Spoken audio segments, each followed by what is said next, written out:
Every rule needs an exception, right?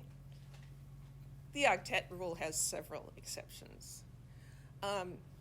So the first exception is odd electron species. If you have something that has an odd number of electrons, I dare you, there is no way you can satisfy the octet rule. There's going to be a single electron somewhere. Those are called free radicals.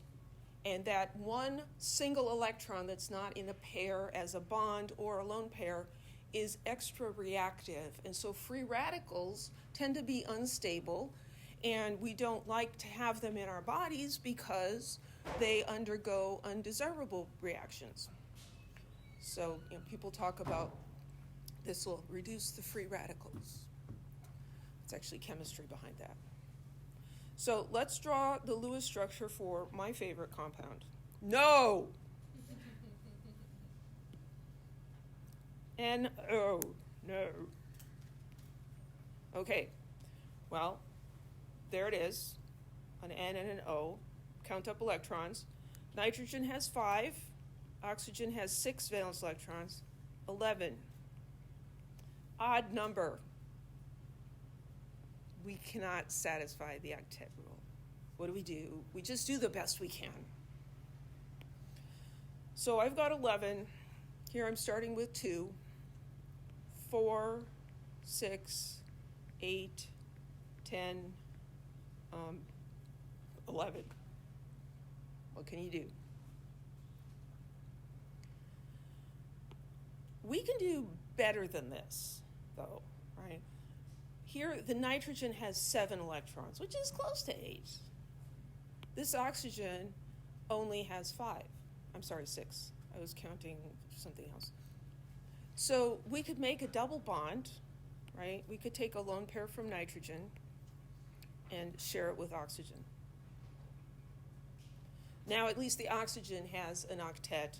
The nitrogen has 7, which is as close as we can get under these circumstances.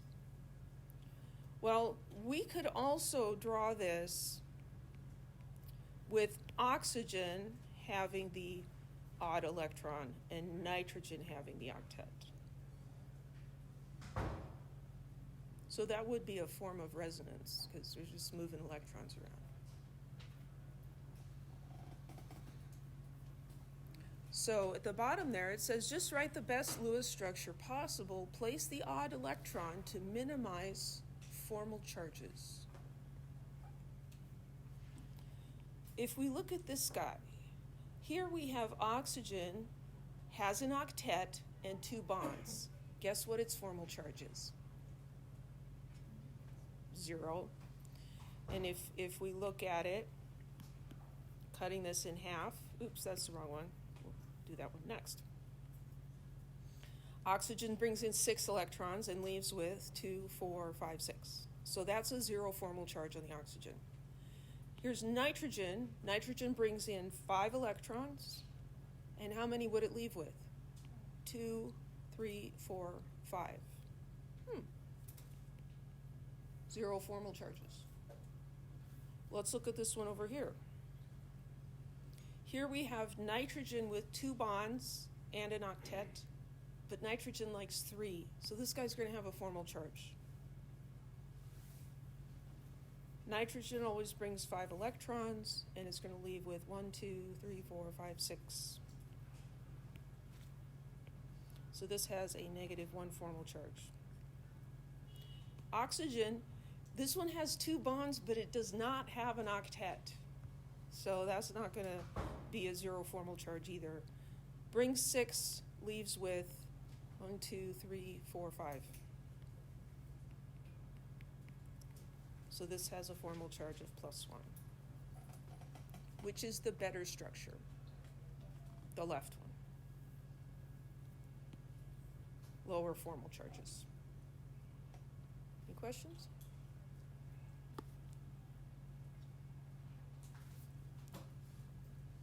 Which one of these molecules would you expect to be a free radical? We don't have to draw Lewis structures. What are we looking for? odd number of electrons. So carbon and oxygen both have even numbers, right? So that's going to end up being even. Here we have carbon is even, and we have 2 oxygens, that's even. That's still going to end up being even.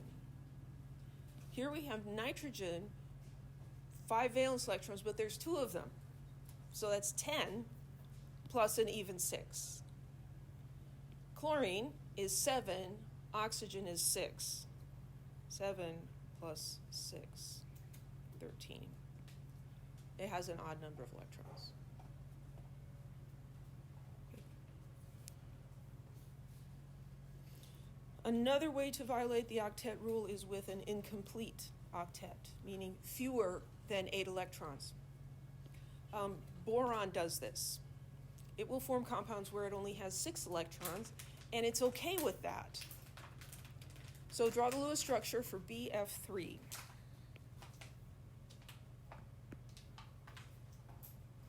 So we'll put boron in the middle and the fluorines around the edges.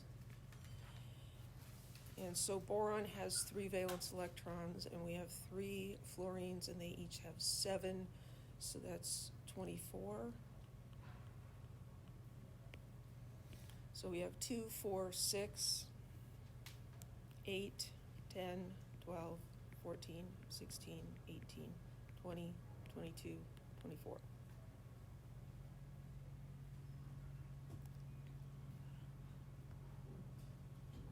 Following the pattern that we just learned, we would want to take a lone pair here and share it with the boron. Why don't we do that? Let's check out the formal charges. What do you think about this fluorine? It has an octet with 1 bond. That's going to be a 0 formal charge. Oops. Let me make that a little longer.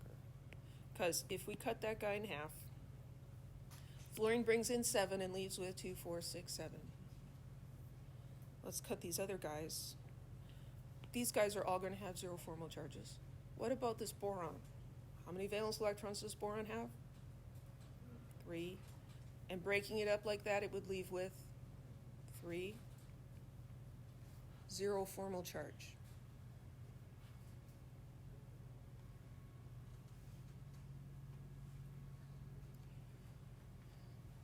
So why do you think boron might be okay with less than 8?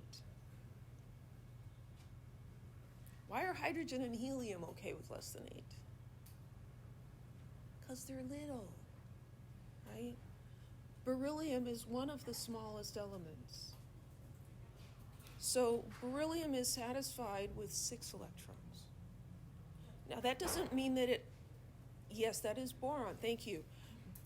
Beryllium also, but yes, boron is one of the smallest elements, and it is often okay with 6 electrons. That doesn't mean that it always has 6 electrons. You're going to look at formal charges to decide. This compound would react in a way that would complete the octet for boron. Beryllium, also one of the little guys, will do that as well. And there's a compound on your worksheet with beryllium. And guess what? It has an incomplete octet.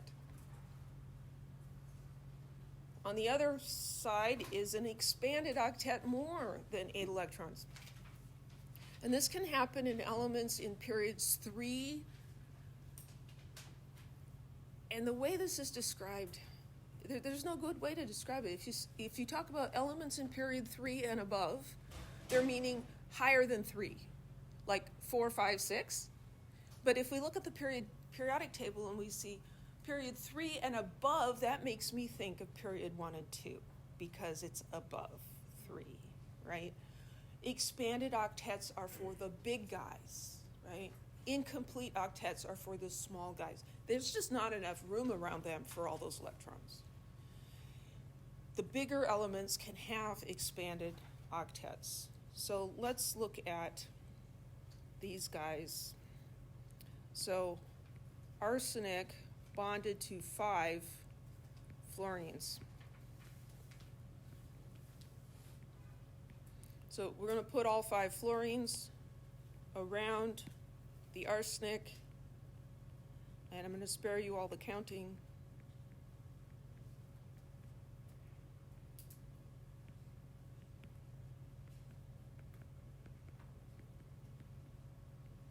That's the correct number of electrons.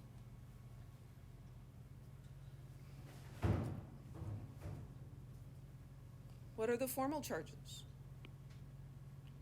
Well, here's fluorine with 1 bond. That's going to be 0. We can prove it to ourselves. You cut that in half. There's 1 electron from that, plus 2, 4, 6, 7. Bring 7, leave 7. All of the fluorines have 0 formal charge. What about the arsenic? How many valence electrons does arsenic have? What group is it in? Group 5A. It has 5 valence electrons. Cutting all these bonds in half, how many would arsenic leave with? 5. 0 formal charges. Arsenic is a big guy, right? In period 4, arsenic can do that. Let's look at sulfur.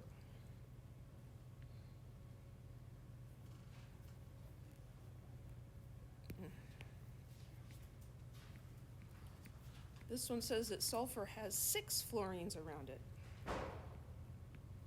Now, students are sometimes tempted to go and do things like this. Yeah, it's kind of hard to explain why you shouldn't do that, but you shouldn't. And so if we count up valence electrons, we're going to end up with octets on all of these fluorines with a single bond.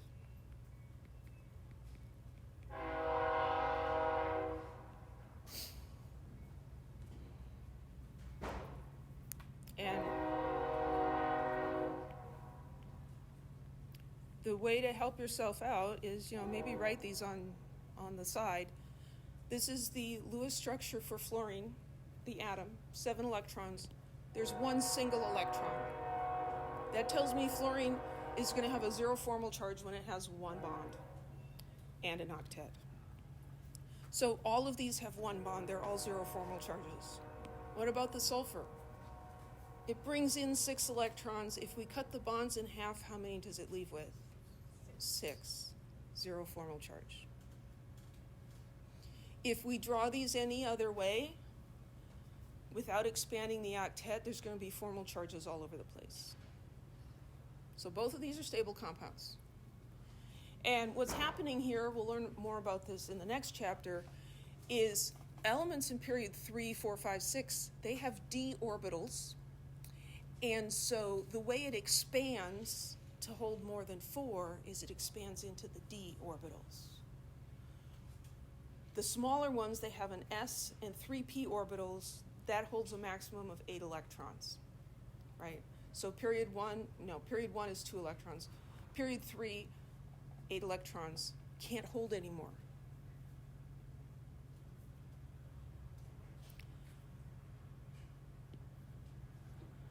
By the way, I don't think we'll be drawing Lewis structures for any free radicals. You just need to know that, that happens and you can't satisfy the octet rule. Okay, let's look at this. This is sulfuric acid.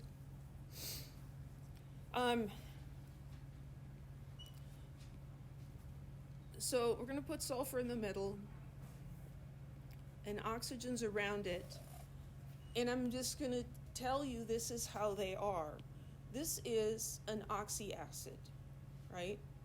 It's a sulfate ion with 2 hydrogen ions. All of the oxyacids, when you draw their formulas, their Lewis structures, the hydrogens are going to be on the oxygens. Okay? So, you could try sticking them in here, but that's just going to take a lot longer because it's not going to work out very well. So we have 2 electrons from hydrogen plus 6 from sulfur and 24. 4 times 6.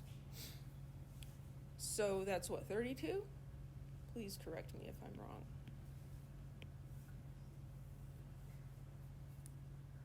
So counting the bonds first. 2, 4, 6, 8, 10, 12, 14, 16, 18, 20, 22, 24, 26, 28, 30, 32. Beautiful, right? In Chem 3A, we lie to you and say, yeah, that's correct. Because we don't do expanded octets in 3A. Because, we're trying to just make it a little simpler. Let's look at the formal charges on this. So here we've got oxygen. Everybody's got octets here. Oxygen with 2 bonds. What do you think its formal charge is? 0. Because look at oxygen. Has 6 valence electrons, 2 singles. It wants to make 2 bonds. So this one's going to be 0. This one's going to be 0. You can prove it to yourself if you want to. This oxygen though, only has 1 bond. So let's look at its formal charge. It brought 6 electrons in. How many does it leave with? 7, right? So that would be -1. So this is a -1 formal charge.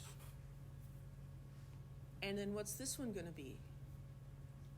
It's the same, right? It has the same kind of setup there, so it's going to have the same formal charge. And then what about the sulfur in the middle? Sulfur had 6 valence electrons, and it leaves with 4, which is +2.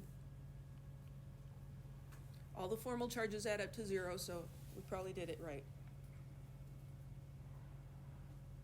So, is that awesome? No. We want to try to get 0 formal charges.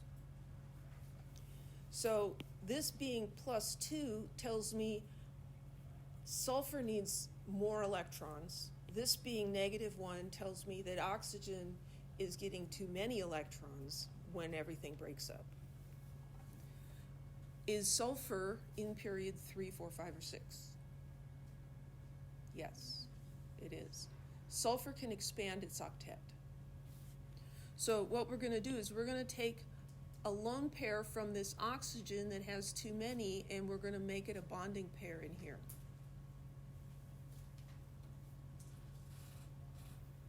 I'm just going to draw this whole thing over here.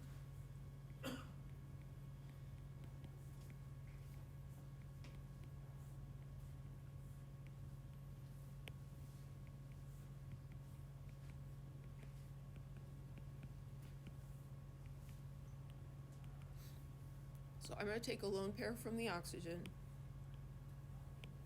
and share it with the sulfur. Oxygen still has an octet. Now it has 2 bonds. When we count it up, it's going to leave with 2, 4, 5, 6, came with 6, 0 formal charge. What does that do to sulfur's formal charge? It came with 6, and now it's leaving with 1, 2, 3, 4, 5. So now that's +1, and this one's -1. So we've reduced the formal charges. Well, that worked out really nicely for this guy. Let's just do the same thing for the other one. I'm going to take a lone pair from that oxygen, and I'm going to share it with the sulfur. Oxygen has 2 bonds. If we cut this in half, oxygen brings 6 electrons in, it leaves with 2, 4, 5, 6. What about the sulfur? Sulfur brought 6, and now it's leaving with, we're cutting all of these in half, 1, 2, 3, 4, 5, 6, 0. 0 formal charges. So if you can lower formal charges by expanding octets, you should do that. Period 2 elements, never, ever, ever.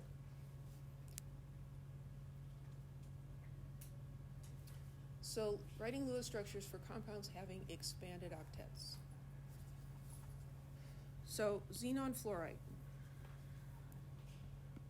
So, we've got xenon, and we've got 4 fluorines, and the most reasonable thing here is to put the fluorines around the xenon, right? And let's think about how many electrons we've got. Xenon has 8 valence electrons. We have 4 fluorines, and they each have 7. So 4 times 7 is 28, plus 8 is 36.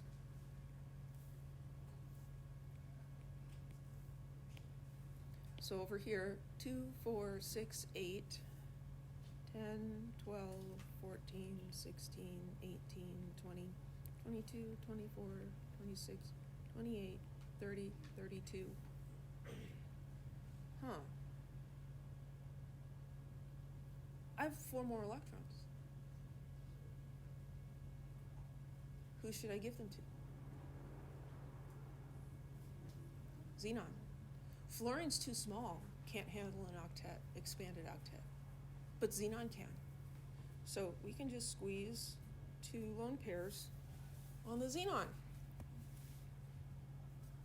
And if we look at formal charges, so again here we have the fluorine with 1 bond.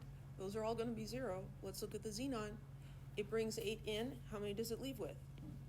These lone pairs, 2, 4, 5, 6, 7, 8. What do you know?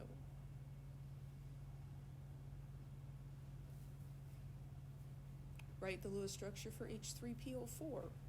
If necessary, expand the octet to lower formal charges.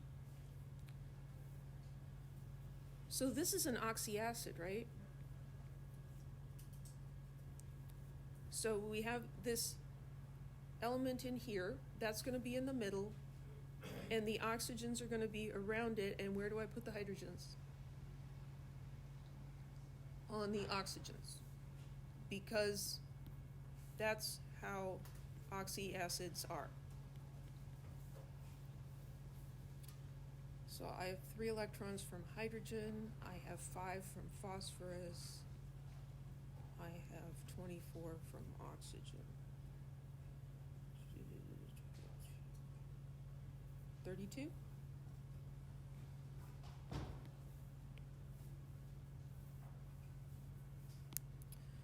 Two, 4, 6, 8, 10, 12, 14, 16, 18, 20, 22, 24, 26, 28, 30, 32.